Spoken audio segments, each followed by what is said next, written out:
Okay.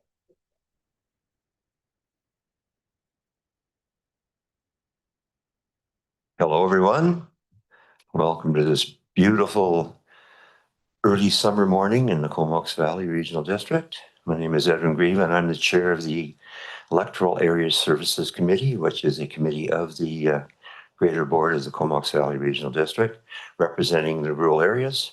And also, we have the Black Creek Oyster Bay Services Committee, which we are convening right now, which consists of Director Rice and myself, directors from Area D, Strathcona Regional District, and myself from Area C in Comox Valley. There doesn't seem to be much activity in the audience today in the gallery, so we don't have to go through all the usual housekeeping information. I'd like to take a moment just to recognize we are doing our business today on the unceded territory of the Comox First Nation people. First item of business today is the resolution status report dated June 2025 for receipt. Moved and seconded on receipt. Any discussion? Any issues? Seeing none, I'll call the question on receipt. Anyone opposed? Then that carries. Now we have a delegate. I'm on the wrong agenda here. My fault. So we have the first item of business is the first responder agreement with British Columbia Emergency Health Services, is reported here for receipt from June 2 of entering into an agreement with British Columbia Health Services for the provision of first responder medical services. Motion to receive. And I'll second it, and over to CEO for introductions. Thank you, Chair.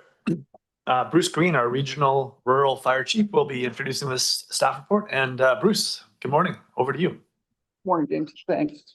Through the CEO to the chair and the director. Oyster River currently does provide first responder services, but we have an updated agreement with BC Ambulance, as many fire departments within the province do. So a couple of years ago, the Fire Chiefs Association of BC worked with BC Emergency Health Services to create an agreement that's going to be the same for all the fire departments in the BC. It is a three-part agreement. The first part is the agreement which stipulates the service, which is going to be identical for every fire department in BC. The second part is the operational response plan, which is where each individual community is going to get to determine what level of service they're going to provide. You can choose if you're going to be a first responder or emergency medical responder, and also what calls you're going to respond to. And then there is an addendum, which is a new one for us that allows us to work with BCMs to recruit supplies that we've used on a scene, which is something we've had success in the past, but not sometimes we get it, sometimes we don't. So having a list of the supplies that we're going to be able to recruit from BCMs when we use them on a scene is going to be a big one for us. So with that, I open it up to any questions. Thank you very much, Bruce. And any Director Rice has no questions. I don't seem to have any. I'm thinking if you think this is the way to go forward, then I'm totally in agreement. So this is this a discretionary option, or is this pretty well mandated by the province? Right now, the BCEHS is looking for every province in BC to sign this agreement. And like I said, the operational response plan is where the community is going to be able to select the level of services. So like there's some bigger cities that don't want to do the same first responder calls we do. So that's where you select the level of service you're going to provide in that operational response plan. And for the regional district, Hornby Island will have to do a transportation part of that plan because they do a different service. So Oyster River is just looking at the calls that we're going to be providing, that we are currently providing. Okay, thank you for the explanation. Director, any other questions? Director is good. I'm good. And I thank you very much, Bruce, for coming here and explaining this to us. We're on receipt of report. So on receipt of report. I don't have a question, so I'll move the recommendation. Well, we'll get receipt first. Anybody opposed to receipt? No, that carries. So you're gonna move the recommendation and I'd like to second. move the recommendation that staff be authorized to enter into an agreement for the provision of first responder medical services between British Columbia Emergency Health Services and Service 230 Oyster River Fire Department. And that's seconded by Director Grieve. Committee of two. Okay, so on the recommendation itself, no further discussion here. Anyone opposed? That carries. Splendid. Thank you very much. We only have one more item today, and that's our water restriction dashboard for receipt. And we have, yeah, I'll let CEO make the introductions. Thank you, Chair. Chris. Chris LaRose is our Senior Manager of Water Wastewater Services, and Chris is introducing this dashboard, which I think we'll see for the next several months, but I'll turn it over to Chris to explain further.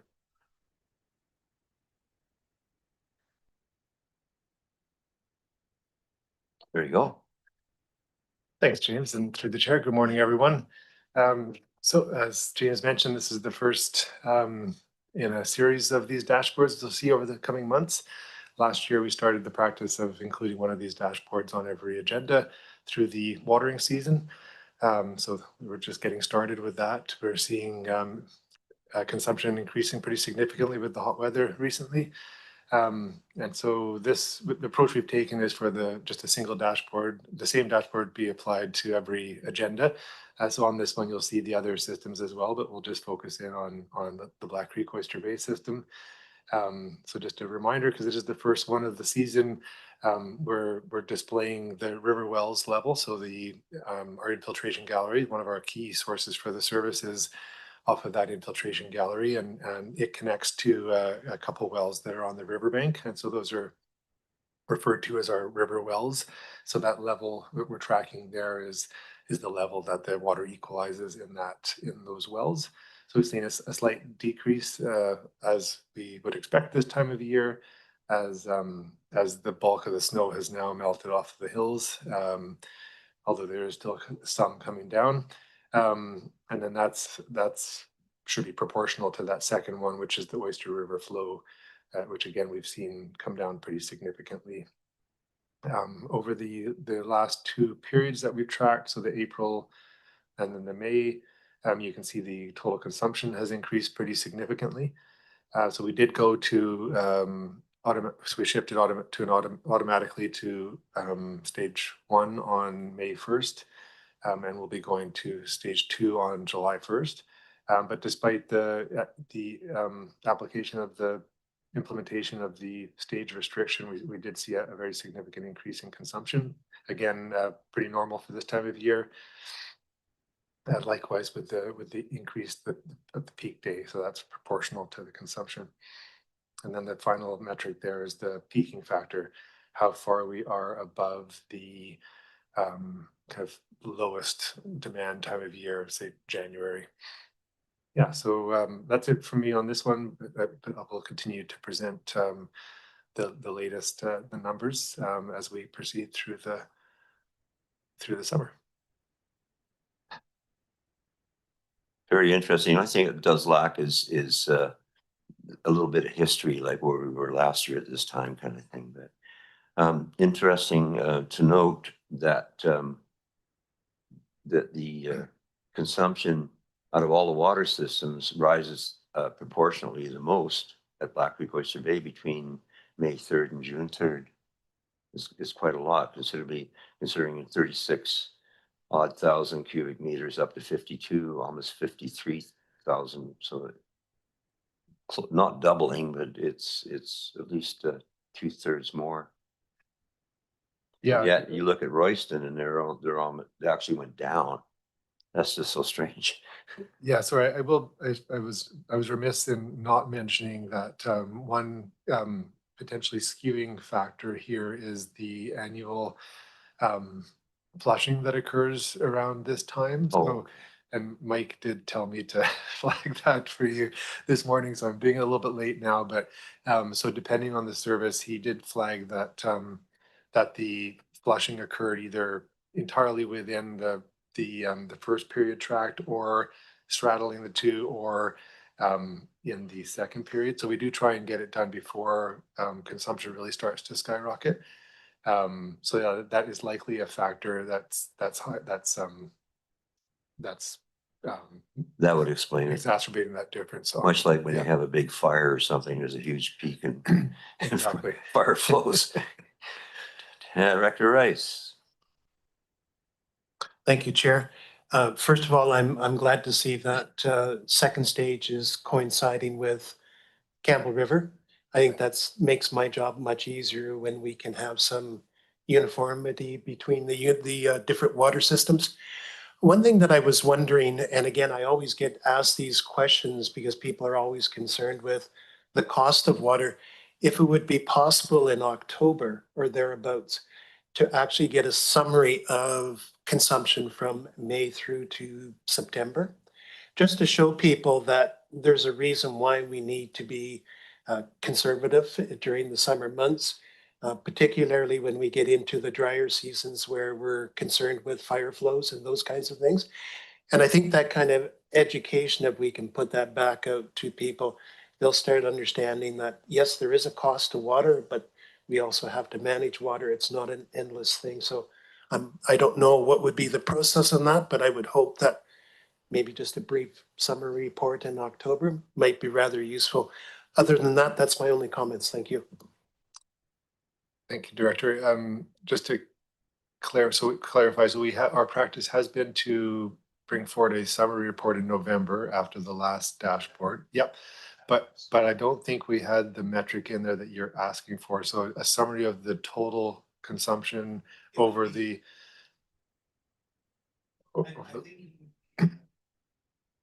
I think it'd be helpful if people saw how that consumption plays out throughout the summer months. Yeah.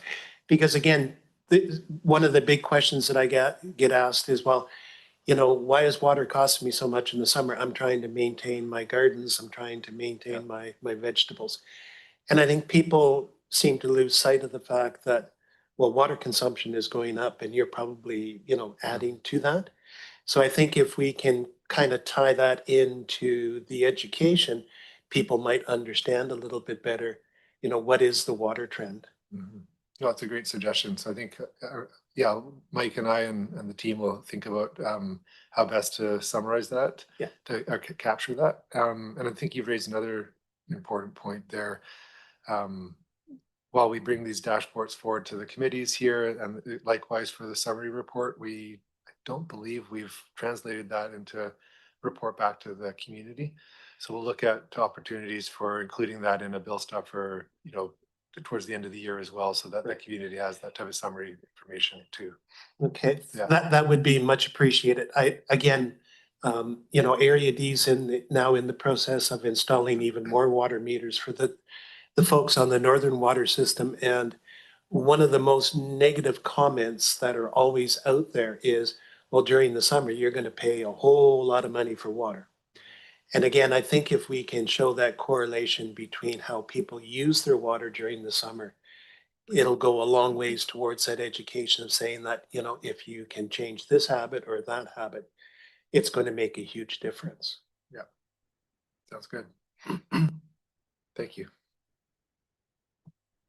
Yeah, it actually is a real plus that to have a tiered system so that people can try to stay below a certain threshold.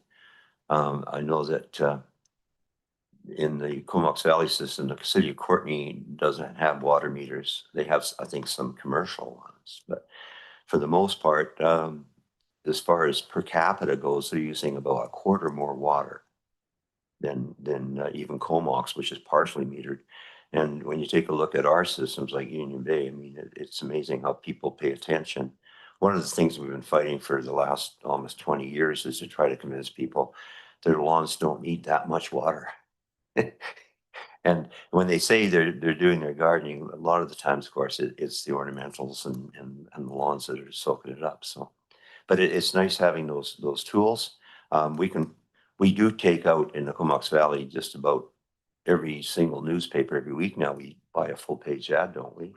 Yeah, so we can certainly put it in there. I don't know about Campbell River, but we got some budget for that too, so. It'd be helpful because education is the key on this. It really is. And we're not going to end up with more water than we need at the end of the day, so. Well, we didn't receive this, so anybody opposed to receive? That carries. And it's just receipt, right? There's no action.